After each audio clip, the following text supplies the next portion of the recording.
right, as collateral, as you've said, than blocks of stock, and certainly it's a lot more transparent than a lot of other illiquid assets like buying timberland or a building. Michael Saylor, CEO and co-founder of MicroStrategy, sheds his thoughts on Bitcoin and corporate interest in Bitcoin. He also thinks Bitcoin is the apex property of the human race. As we are heading into a recession zone, I'm skeptical about Bitcoin going higher than 40K to 50K for the next few months. But that doesn't make Bitcoin lose value. It will be a momentary stagnation as Feds decide to increase the interest to control the inflation. But let's hope so. Now let's hear it from Michael Saylor. Bitcoin is the apex property of the human race. It's the hardest to impair. Yeah. It's the hardest to seize. It's the hardest to tax. It's the easiest to move. It's the easiest to keep confidential. You can subdivide it. Take your 10 acres of property in New York City, or your 10 city blocks in New York City, divide it into 97,000 pieces, and then rent it out to 97,000 people that live somewhere outside of New York City every hour. You understand where I'm getting, which is I can oscillate the property at 60 megahertz. I can move it at any frequency. I can subdivide it, in any partition. Saylor believes that Bitcoin is a supreme asset class that will guard its value and functions independent of the government policies and global tax regimes, unlike real estate and other conventional asset classes which are prone to taxation. And if New York wanted to tax it, I can move it to Wyoming or Florida. You see? Yeah, certainly the politicians are going to attack stuff with tax. When you have $1 billion of property in Beverly Hills, and when the governor of California decides to tax it, how are you going to move that to Miami Beach? Saylor called Bitcoin digital property and highlighted its benefits for the global financial system. If you come back to Bitcoin as digital property, you can move it, unlike land. Yeah. How do you move the domicile of Apple headquarters? You've seen the Apple headquarters. That's not moving, right? So you can't move the domicile of a corporation. You can't move a factory. You can't move land in Kansas. You can't move a city block in New York. You can't move the Rockefeller Center. Okay, can you move $1 billion of gold? Theoretically, but practically no, right? It would take you 6 months. Try smuggling $1 billion worth of gold through the airport. It's not easy, maybe in theory, but, they can pass a law making it difficult to move the gold. Can you move $1 billion worth of artwork? Bitcoin's divisibility nature gives a high degree of flexibility to any user of the money, rich or poor.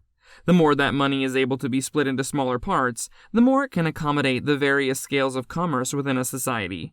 While the dollar can only be divided into 100 pieces, and shaving bits of gold is difficult and inconvenient, a single Bitcoin can easily and instantly be divided into 100 million pieces, called satoshis. You're dependent upon Sotheby's and Christie's to value the artwork, and it's kind of esoteric.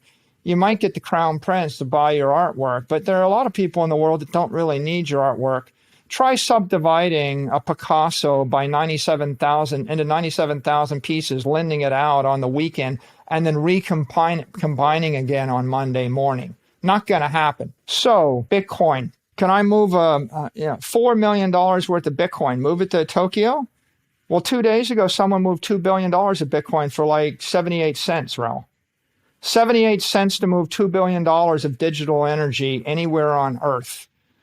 People are like, well, it's slow. Well, it takes an hour or half an hour on the main chain. That's hardly slow. Okay, try moving $1 billion of gold or $1 billion of electricity 10,000 miles.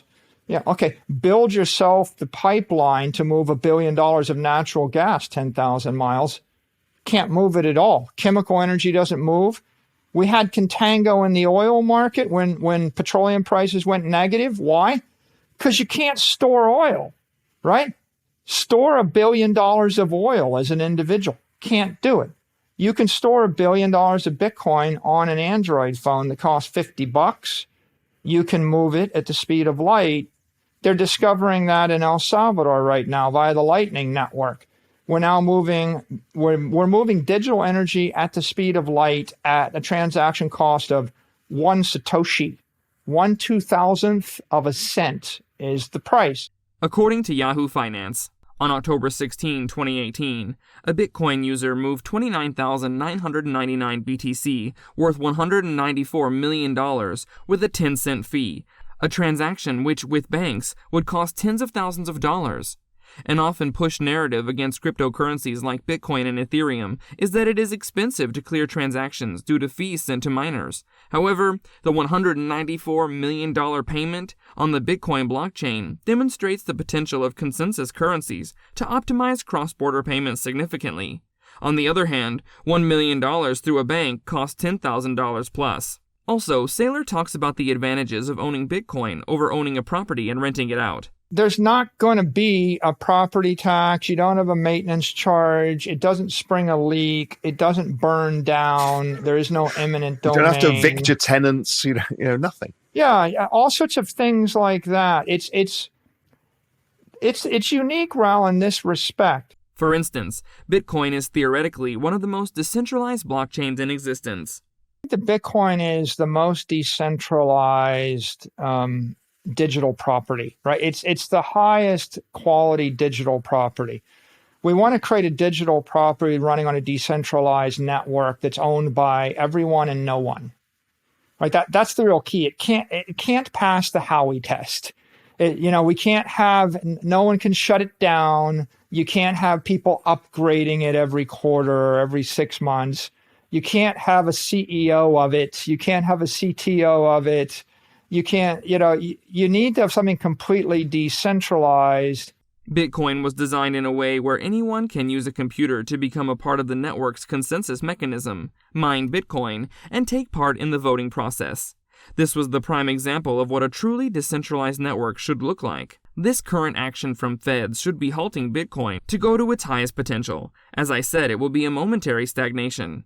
As we come to the end of the video, what do you think of Bitcoin's fast growth? Where do you think it's heading? Comment your thoughts. We also have other videos that you can watch and enjoy. Until next time.